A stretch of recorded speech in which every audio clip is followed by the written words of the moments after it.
Hi everyone, how are you all? It's the Pride month. Happy Pride! There are so many beautiful videos of the Pride parade popping up on YouTube. Beautiful posts of LGBT communities celebrating the Pride week in their own way. The vibrant colors of Pride, rainbows more on their faces, they're wearing beautiful colors of Pride on their clothes. Some people are coming out of their closets, sharing their coming out stories. They are proud of who they are. They are fearless, they are bold, they are beautiful. So I thought what better time could it be to speak some beautiful things and also some other realities that the LGBTQ community goes through at every walk of their life.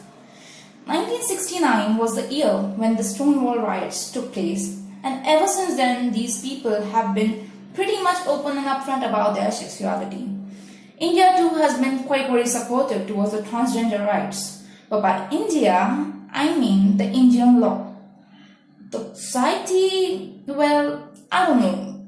Speak of gay, one picture that comes to our minds is that of those chakas that we see on the streets, on the railways, in our local trains, dark complexions, saris, overdone makeup, and a wig.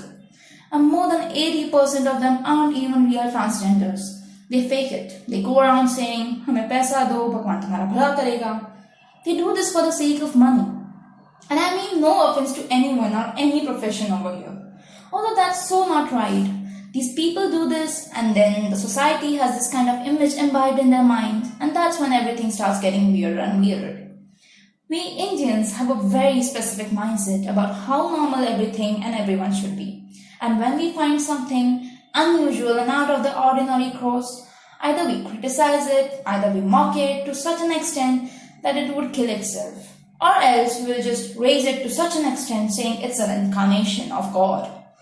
And because of all these fears, the fear of abuse, the fear of bullying, rejection, most of the LGBT people remain in the closet for years and years of their life, suffocating, trying to be exactly not what they are.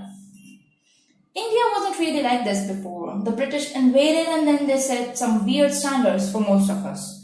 Transgenders, gays, may be in minority, but they were accepted as a part of the society, just like any other citizen.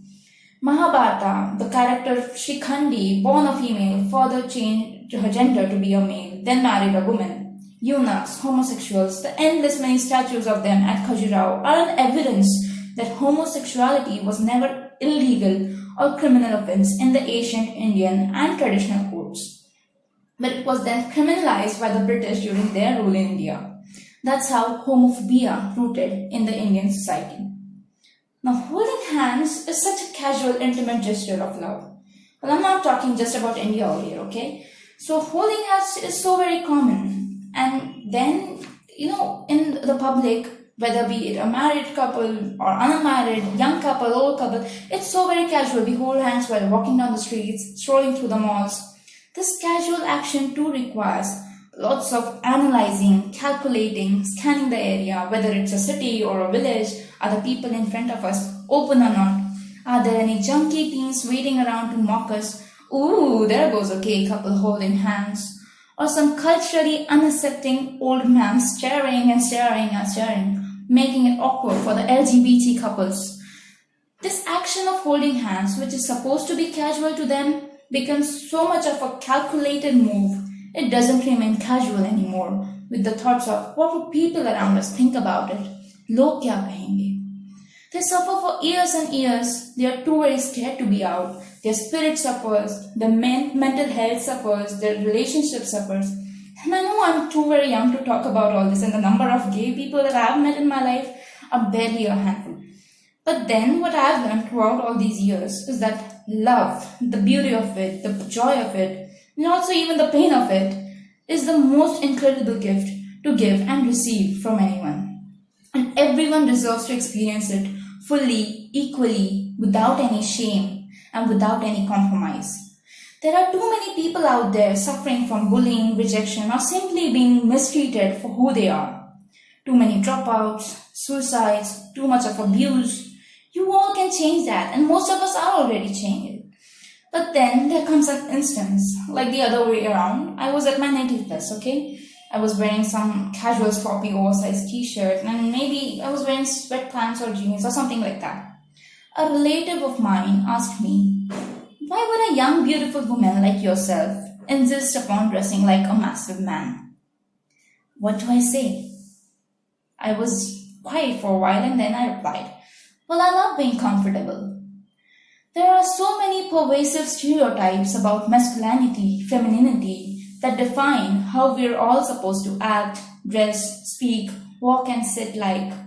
And these stereotypes, to be honest, they serve no one. And anyone who decides to defy these so-called norms become worthy of comment, criticism, scrutiny.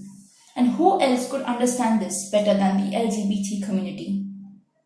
Now you're all here watching this video till its very end because you're all adapted to a core motivation, the simple fact that the world would be a whole lot better if we just made an effort to be less horrible towards one another. If we took just 5 minutes to recognize each other's beauty instead of attacking each other for our differences. LGBT rights cannot happen in courts, but the minds of people, the minds and hearts of the society. And you all have nothing to fear. The world is changing, being more accepting, and it gets just so very much more beautiful when we are all embracing it, when we are embracing each other for who we are and not for what we are. Embrace yourself, love yourself and others, broaden your horizons, be brave, be accepting, and come out. The world is full of diversity, so let's not just accept that, but also let's embrace this diversity. Bye.